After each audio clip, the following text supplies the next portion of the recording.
When the 15 republics of the Soviet Union became independent, the Russians, and President Putin is on record as saying that the collapse of the Soviet Union was the greatest geopolitical catastrophe of the last century, the Russians didn't necessarily accept all this territory as being defined by these 15 new countries.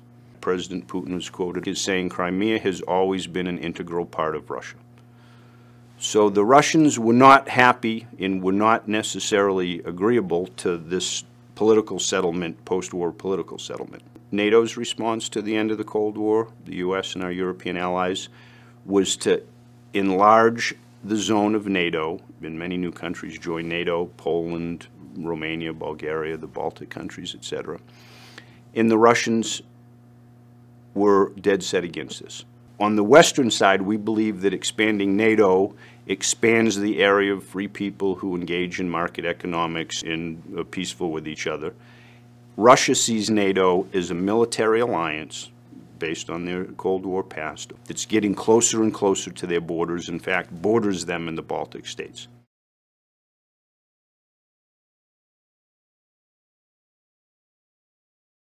Do they want to reconstitute the Soviet Union? My sense is no.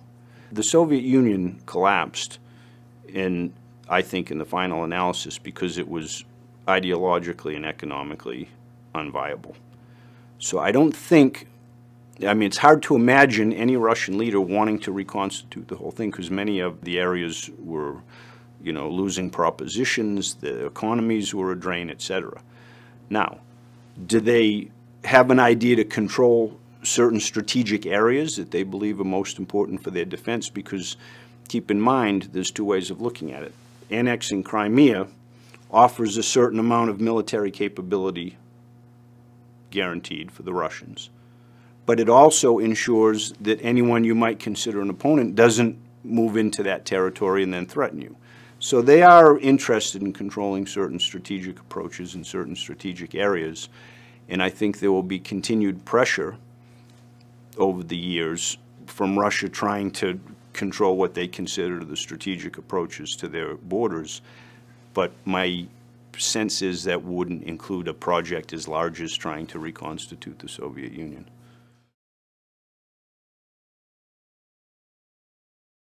The Soviet Union stood up officially in 1922, and that brought in a bunch of change. You had Lenin, then Stalin in charge, and they wanted to catch up with the West in a lot of ways. Capitalism was the enemy of communism. And if you follow Marxist doctrine, Marx said, you cannot have capitalism in the world at the same time you have communism.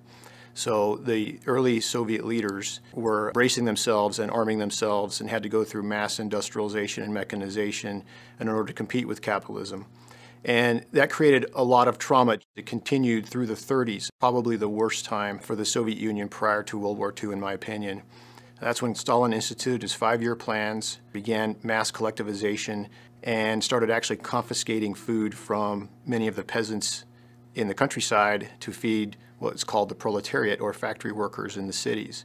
This led to mass starvation and even some accusations from Ukrainians towards Russians of genocide. Being a new dictator, Stalin did not trust many of his subordinate leaders, and he did not trust that institution which actually had the power to overthrow him, which was the Soviet military. As a result, he actually purged a majority of his officer corps, especially his senior generals who had the most experience, and he did this in the late 1930s.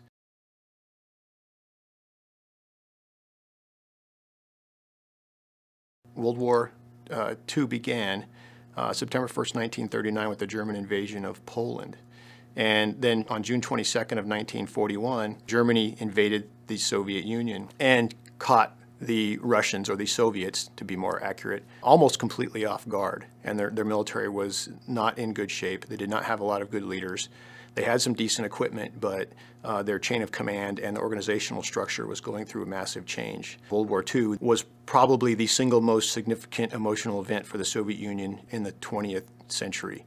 Loss of millions of people, their territory seized, the Germans wreaked havoc throughout the entire country, and it cemented a distrust of the West from the perspective of the Soviets and or Russians.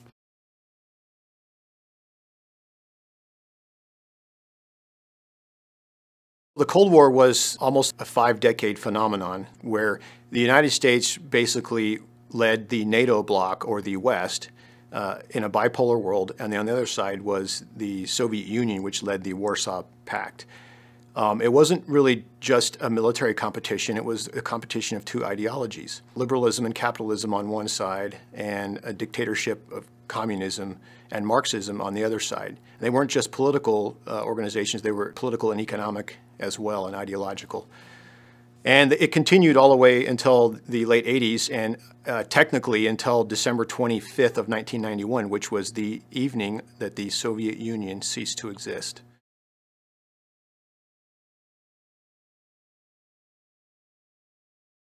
Many scholars and pundits out there have debated for decades the causes of the collapse of the Soviet Union. I think it manifests from several different reasons, including Ronald Reagan's basically outspending the Soviet Union. There was a lot of internal decay within the Soviet Union. They were headed economically on a bad path. There were internal problems almost separate from any external competition that the Soviet Union was in.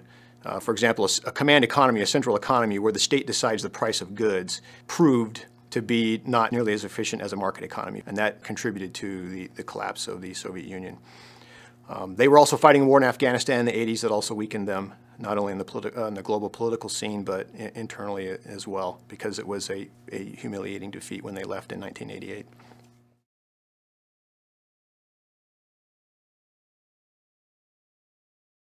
Mikhail Gorbachev recognized a lot of the underlying problems within the Soviet system and the Marxist ideology. He was a Leninist, but he wanted to get rid of a lot of the corruption, and he thought that they just weren't carrying out Marx's ideals correctly.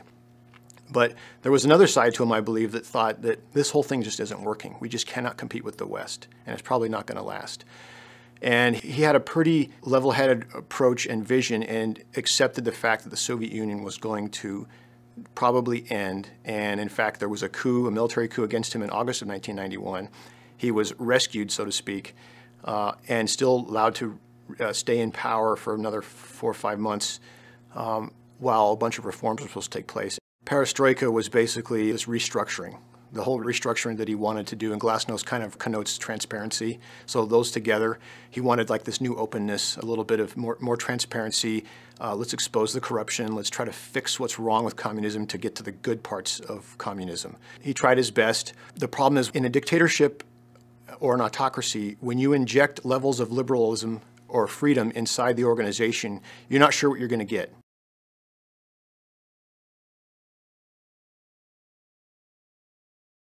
After the fall of the Soviet Union, when Russia became a sovereign nation, Boris Yeltsin did allow privatization and wholesale purchasing of much of the state economic infrastructure by what became Russian tycoons. The problem is the corruption didn't go away. So now you have almost a kleptocracy of oligarchs that basically privatized and grabbed huge swaths of state enterprise at bargain basement prices. And it got out of hand. Inflation really got bad in the late 90s. It was terrible. And the standard of living of many Russians, in fact, declined. So they were left bewildered. What's better about capitalism? I seem to be at least as poor, if not poorer, than I was under communism. And there was order. So Russia's kind of this mix of some that still long for the past of order and a basic standard of living, although it was pretty Spartan, and others that are truly leaning west, saying, no, we can't go back. And those voices, they're muted somewhat by Putin's control.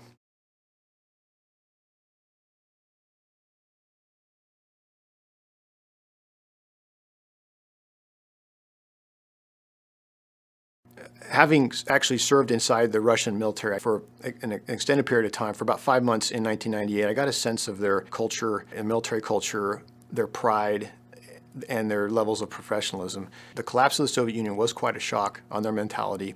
It was as if everything they grew up believing just kind of fell apart around them and left them just almost aimless and wondering what's the purpose now. By the time I was serving with them in 1999, about 8 years after the collapse, they had basically regrouped, and all of them were very proud of their country. They loved Russia.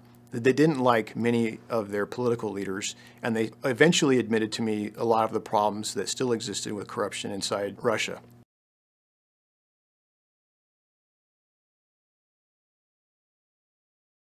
the conditions for most Russian soldiers are not good, and they never have been. Russia has basically, and so same with the Soviet Union, it's been compulsory service, so conscription. So able-bodied males, and there's a selection process, basically have to serve in the military for at least 2 years. And then there's small monetary incentives if they agree to extend beyond those 2 years. Life in the Russian military it was very harsh through the 90s and most of the 2000s. It's gotten slightly better with slightly better pay and slightly more regular pay.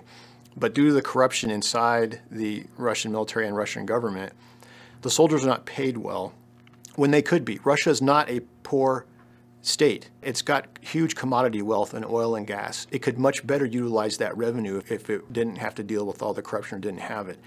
But what you have is, in my view, is this huge separation of very, very wealthy oligarchs, not much in the middle, and then a huge underclass.